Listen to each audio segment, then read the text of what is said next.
Mesdames, Messieurs, bonsoir, bienvenue au Vespéral Bilingue sur Royal FM. À la présentation, Francine Ateba et Glory Ngangue. Good evening. Bonsoir, Francine Ateba. Good evening, ladies and gentlemen. We take you to our headlines.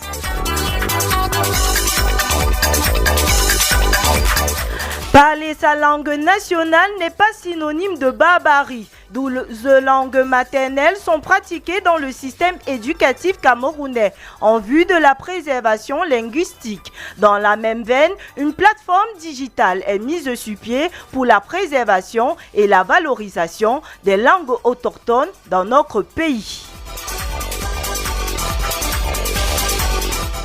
Immersion dans l'univers entrepreneurial, 100 jeunes dans la région du Sud ont pris part à un séminaire de formation en entrepreneuriat. And in sports, the Mount Cameroon Race of Hope opens tomorrow, February 20, with a launching ceremony set to hold at the Moliko Omnisport Stadium in Buea. The event will be carried out under the patronage of the Minister of Sport and Physical Education, Professor Nassis Mwele Kombi. Stay tuned for these stories and more coming up right ahead. Royal Soir, première partie. Francine Ateba. 94 langues nationales sont en voie de disparition au Cameroun. À cet effet, un pont numérique est mis sur pied pour préserver les langues autochtones dans le pays. Dès lors, le gouvernement et l'UNESCO unissent leurs efforts pour valoriser le patrimoine linguistique à l'aide du digital. La cérémonie tenue à Yaoundé est présidée par le professeur Laurent Serge Etundingwa, représentant du Premier ministre. Un projet expérimental lancé et qui démontre qu'un enfant qui s'exprime en sa langue locale dès le bas âge s'en sort. Parler sa langue maternelle est un atout. 100 jeunes dans le département du Dia et Lobor, région du Sud, ont pris part à un séminaire de sensibilisation et de formation de l'entrepreneuriat. Initié par l'honorable Alexandre Théodore Mendomo, le colloque vise à renforcer l'autonomisation financière des jeunes, une formation qui revitalise l'espoir des participants. Ils sont formés en montage vidéo, maturation des projets, techniques de gestion et bien d'autres. À la fin de la conférence, des kits ont été remis aux jeunes.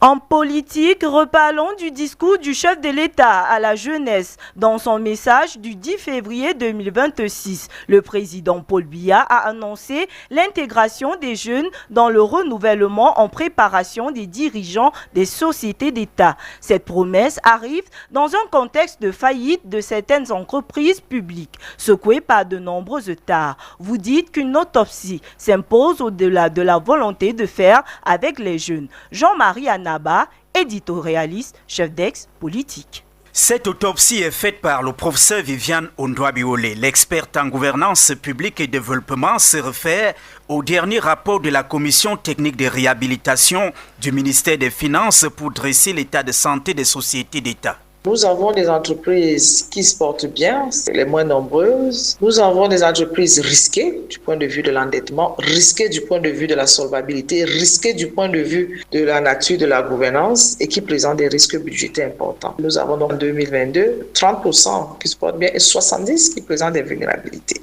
Parmi les tas qui secouent ces entreprises publiques figure en bonne place la non-tenue des conseils d'administration dans les délais, l'endettement et le non-respect des conformités en ce qui concerne les dispositifs de gouvernance au mépris des lois de 2017. Le texte prévoit que les mandats cumulés ne dépassent pas 6 ans pour les PCA et 9 ans pour les directeurs généraux et directeurs généraux adjoints. En 2026, là, au mois de juillet, nous aurons 71 PCA et 102 DG et DGA, 173 personnes qui sont en non-conformité, ce qui est énorme. Si la promesse du chef de l'État est opportune, l'intégration des jeunes doit être conditionnée par la cooptation certifiée encadrée par un ensemble de processus. Professeur Viviane Ondouabiolé. Il ne s'agit pas simplement de prendre un jeune parce qu'il est du nord, de l'est, du littoral ou du sud. Non, mais il s'agit de prendre un jeune du fait de l'âge, bien évidemment, entre 21 et 35 ans, mais qui présente des capacités assez particulières. Si on veut remplacer à la tête des entreprises des personnes expérimentées par des jeunes, il faut vraiment que le filtre soit bien fait. Pour l'expert en gouvernance et développement, le cadeau du président de la République à ses jeunes compatriotes doit tenir compte du respect des mandats, même s'il vient résoudre une distorsion. Dans la vie des partis politiques, Thierry Okala Ebodé conteste son exclusion des rangs du mouvement pour la renaissance du Cameroun. L'ex-membre fondateur et membre du directoire vient de saisir la chambre civile du tribunal de grande instance du Fundi pour exiger la suspension des effets subséquents de la décision du comité national de médiation et de l'arbitrage du parti. Une démarche légale et fondée selon le juriste Christian Injo, qui explique cependant qu'il sera difficile pour Okala Ebodé d'obtenir gain de cause. Nous l'écoutons au micro de Jean-Marie Anaba. Il y a des précédents à partir desquels le juge s'est refusé d'ordonner la réintégration d'un militant exclu dans sa formation politique. J'en veux pour preuve le cas du SDF. Et c'est certainement ce qui a motivé les anciens membres du RDPC qui ont été exclus de ne pas engager une telle procédure au regard de ce précédent-là. Mais on peut aussi comprendre cette option jurisprudentielle parce que le fonctionnement des partis politiques est un peu similaire à celui du mariage. Donc, il est très difficile de réintégrer un conjoint qui a été rejeté par l'autre conjoint dans la relation de couple. Parce qu'en le faisant, on instaure une situation d'instabilité, une situation de crise. Par contre, on peut bien voir aussi un retournement de jurisprudence au regard de l'influence politique dont le juge est souvent contraint à subir. 18h passées de 8 minutes, vous écoutez le journal bilingue sur Royal FM. Agriculture et changement climatique. Le retour précoce des pluies met en mal le quotidien des citoyens. Les dommages sont encore plus notoires en zone rurale où le calendrier agricole est menacé. Flora Ngoyam, chef d'ex-brigade, des reportages. Marie-Dorothée réside à Baudemacaque, département d'Union et Kélé, région du centre. Tout comme en ville, le retour des pluies est une réalité dans cette localité. Il pleut de pluie. C'est pareil à Baudemacaque, il pleut même la nuit 2 fois. Situation inhabituelle qui perturbe les activités champêtres, poursuit notre interlocutrice. C'est un changement climatique, ça a dérangé. Les gens qui ont le macabou, ça commence déjà à pousser. Quand tu veux travailler les vignobles, tu brûles au mois de février. C'est le mois de sémence des vignobles. Le reste, macabou, ainsi de suite. Ce dérèglement météorologique a par ailleurs surpris les cultivateurs qui n'ont pas pu apprêter leurs terres en vue des sémailles. Marie-Dorothée, une fois de plus. Ça perturbe, justement, ça va perturber dans ce sens-ci. Les champs ne sont pas brûlés, les gens ne s'attendaient pas à une pluie précoce et abondante comme c'est le cas. Rappelons que l'Observatoire national sur les changements climatiques avait annoncé que le calendrier agricole 2026 au Cameroun sera fortement influencé par une hausse de température et une perturbation des précipitations. Production des contenus sur les réseaux sociaux. La qualité des productions qui sont faites dans cet espace de communication interpelle à plus d'un titre. La dernière actualité est celle de l'artiste Belkatobi qui porte plainte à un influenceur pour intrusion dans son domicile. Claude Baoken. Le fond et la forme de plusieurs podcasts dans l'espace numérique camerounais doivent passer au crible de la raison, non sans oublier les producteurs de ces contenus. Tel est l'avis de plusieurs abonnés, passifs ou actifs. Francis, âgé de 23 ans, a scrollé plusieurs pages Facebook ce matin. Moi personnellement, je n'ai jamais trouvé des choses intéressantes dans l'étude des réseaux sociaux avec les influenceurs parce que j'ai remarqué qu'ils parlent plus de la vie des gens, tu vois en train de se clasher par-ci, par-là. Ils prennent toujours le temps de parler de la vie des gens. Moi, c'est pas une bonne chose. Tu ne peux pas venir prendre la vie de quelqu'un, tu exposes ça sur les réseaux sociaux comme ça. Là. Moi, ça condamne. Parce que si c'est moi, je vais vous faire les problèmes. Parce que vous ne pouvez pas prendre ma vie personnelle, vous l'exposer sur les réseaux sociaux. Parce que vous voulez faire le buzz, pour avoir les likes. Autre Francis, ce constat est partagé par bon nombre de personnes. À côté de cette catégorie, une tranche de citoyens spécialisés dans la production des contenus dans l'espace méta tente de se démarquer, même si pour Arthur, ils font face à un problème de prérequis. Certains font du bon travail, mais la majorité, c'est du Congo-ça du quartier. La majorité ne les prend pas au sérieux. Eux sont ceux qui prennent les informations à la source. Le reste, c'est la rue. Eux qui ont des bonnes informations. Ce sont des influenceurs d'un certain niveau. Des générations qui viennent de commencer, des influenceurs de 19-20 ans là, qui ramassent des informations partout là, ne sont pas des influenceurs. Et tout le monde nous conduit tous dans les fausses. Il y a quand même un peu des biens qu'on ramasse un peu. L'espace est certes pollué, mais d'autres se démarquent. Fort de ce constat, le régulateur est interpellé. Les influenceurs sont d'abord des gens qui doivent être suivis parce qu'ils sont comme des exemples. C'est ce que nous on pense. Ils sont mieux informés que nous. On doit réguler. Nous on a des agents, des régulateurs dans toutes ces choses-là pour essayer de mieux informer le citoyen. Donc si déjà il y a le laisser aller, à un moment donné, c'est qu'on s'égare. Parce que dans chaque secteur, on doit essayer, l'État a le droit de réguler. Parmi ces influenceurs, il y en a tout de même qui font la peinture des tares de la société avec une vocation éducative. La page internationale. Au-delà de nos frontières, cessez-le-feu dans l'est de la République démocratique du Congo. Un mémorandum d'entente sous l'égide de l'organisation régionale de la conférence internationale sur la région des Grands Lacs. Le gouvernement congolais et l'AFC M23 a été mis sur pied. Le document présenté comme stratégique si Kinshasa est favorable au cessez-le-feu suggéré par la médiation angolaise, le groupe anti-gouvernemental M23 reste méfiant. Un accord violé par Kinshasa, d'après Benjamin Bonimpa, secrétaire permanent de l'AFC M23. Il dénonce les manœuvres dilatoires et les tentatives de manipulation du régime de contourner la recherche d'une solution durable.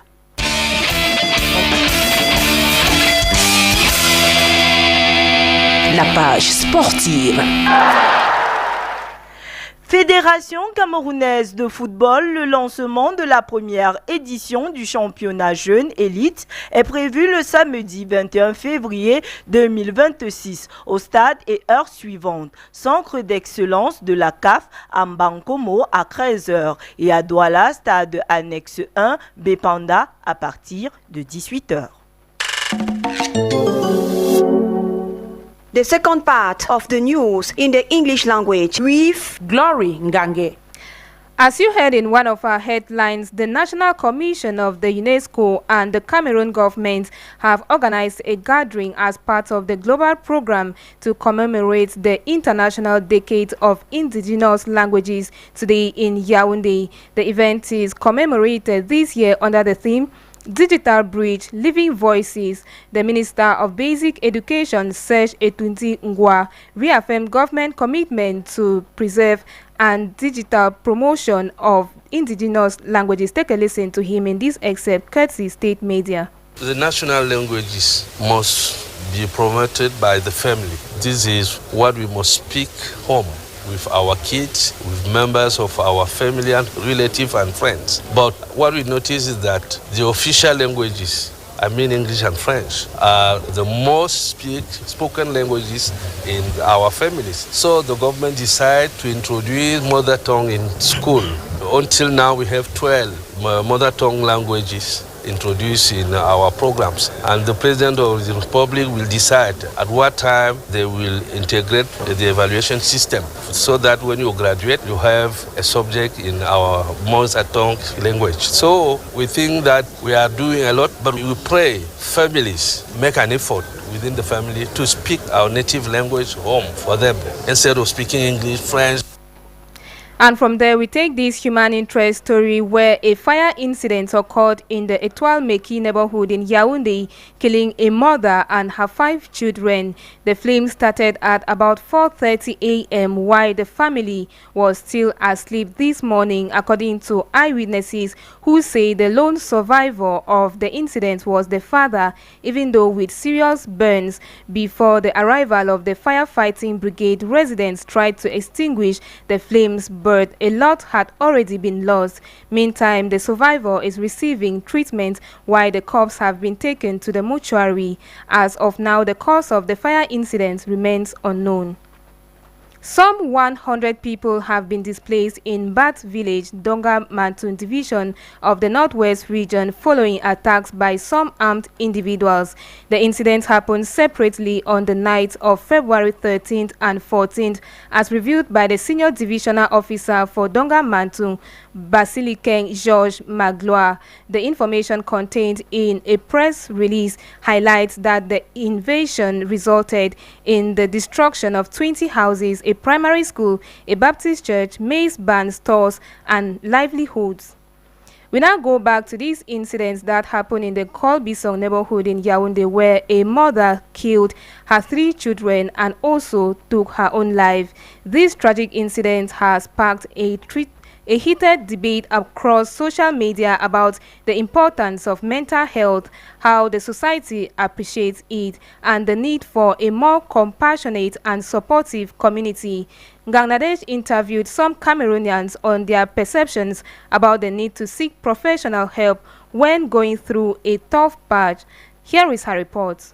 According to Mavera, visiting a therapist is necessary when you're struggling, especially given the link between depression and suicide. The woman killed the child because of depression. I think so, so it is necessary when a person is suffering from depression, need to see a doctor immediately, because a depression can bring someone to commit suicide, as she did. She was very unconscious when she was killing her 3 children and herself. Somebody cannot kill herself because the husband cheated on her. She adds that having loved ones around can make a big difference when someone is going through a rough season.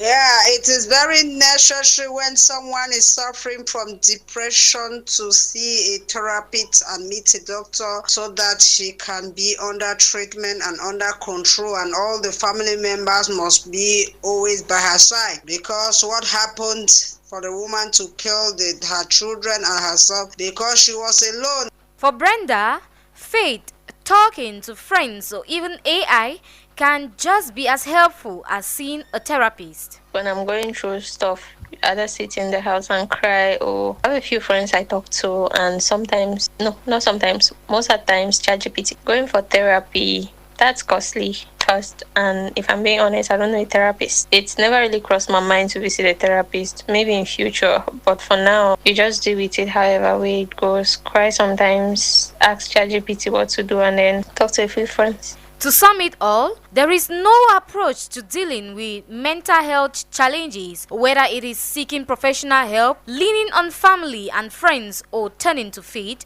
What matters most is the awareness of these challenges and giving it the utmost attention.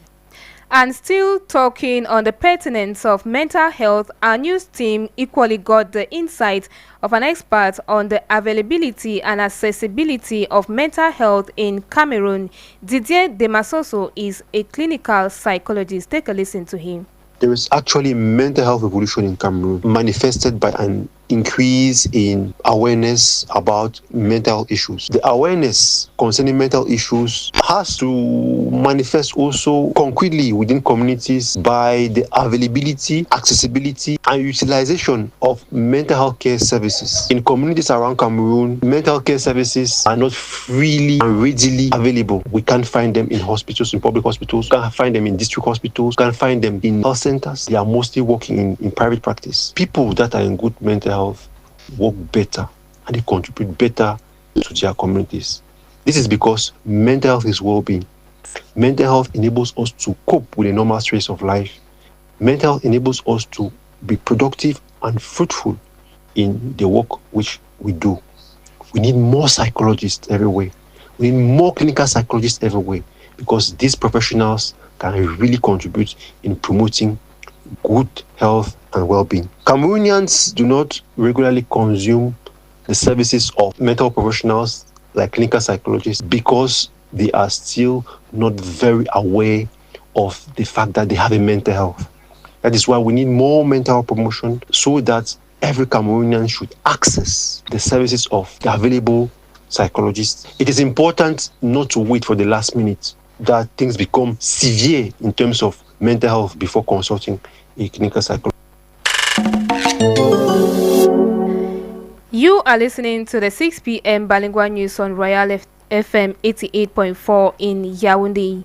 2 men allegedly caught engaging in same-sex acts were publicly attacked by a group of youth in the Bifebi neighborhood in Bamenda 2. They were intercepted on Wednesday, February 18, and assaulted by the mob according to videos circulating on several social media platforms. This case adds to that of a teacher in Boya accused of homosexuality.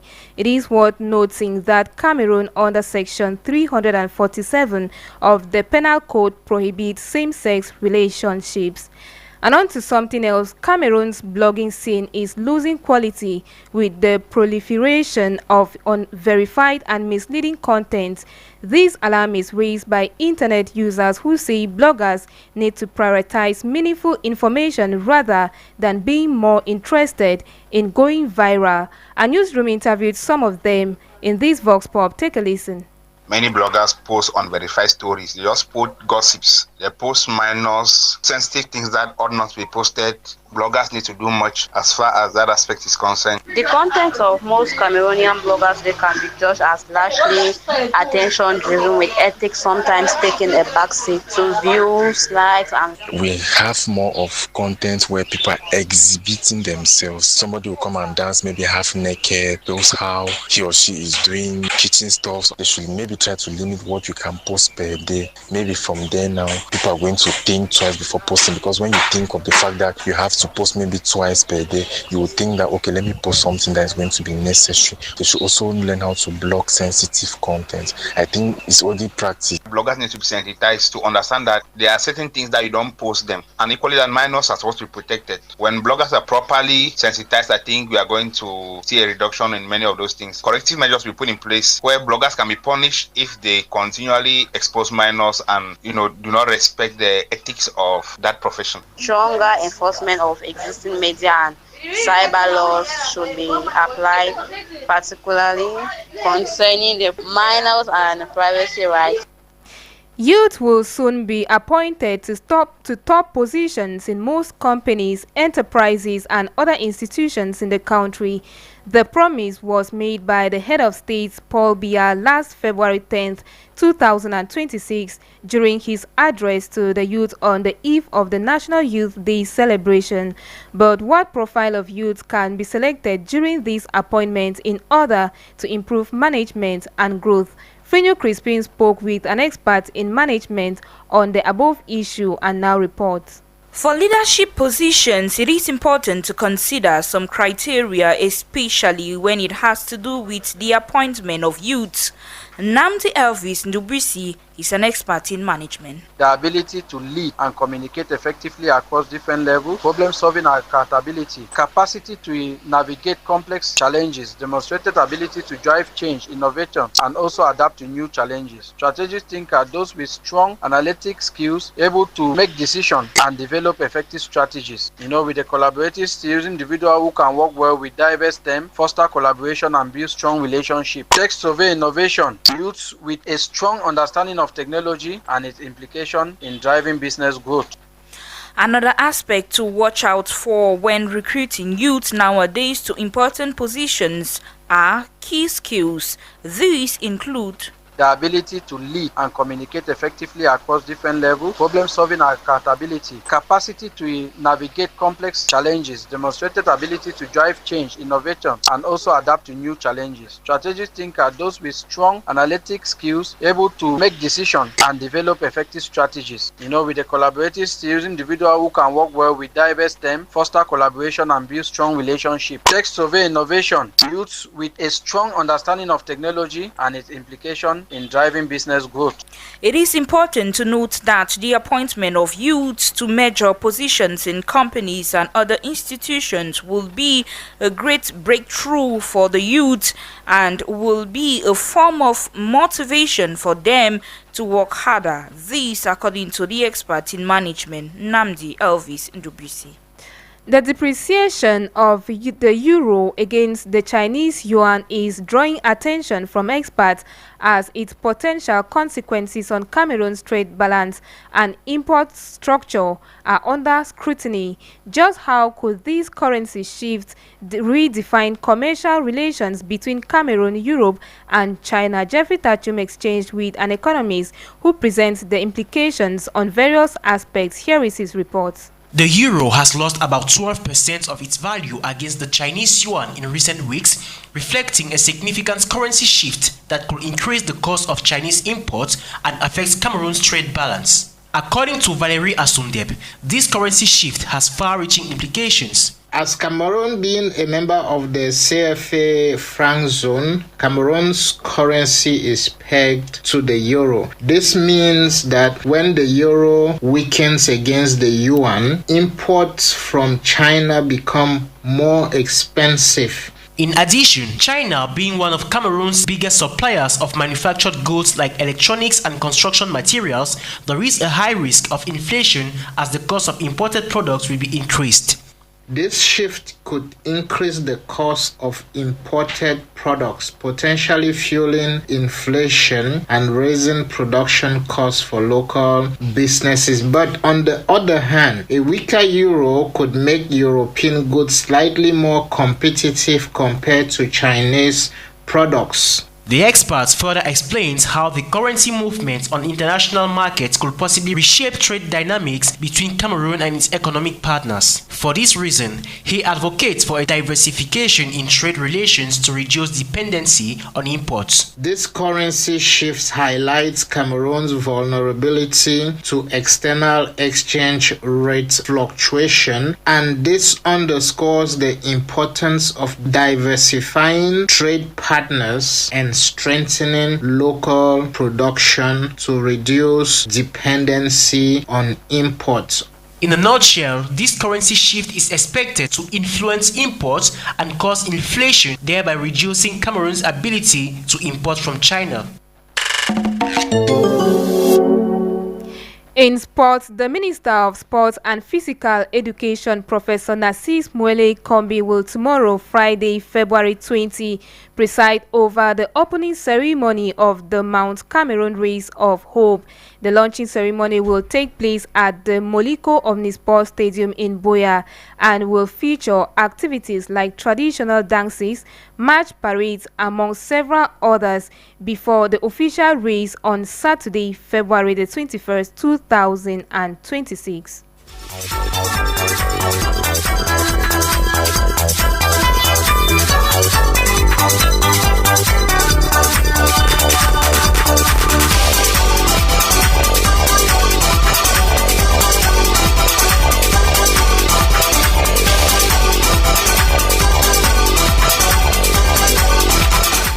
And that was how we saw it on today's edition of the 6 p.m. Bilingual News, which was technically assisted by Ulrich Kemwe, who is our sound engineer.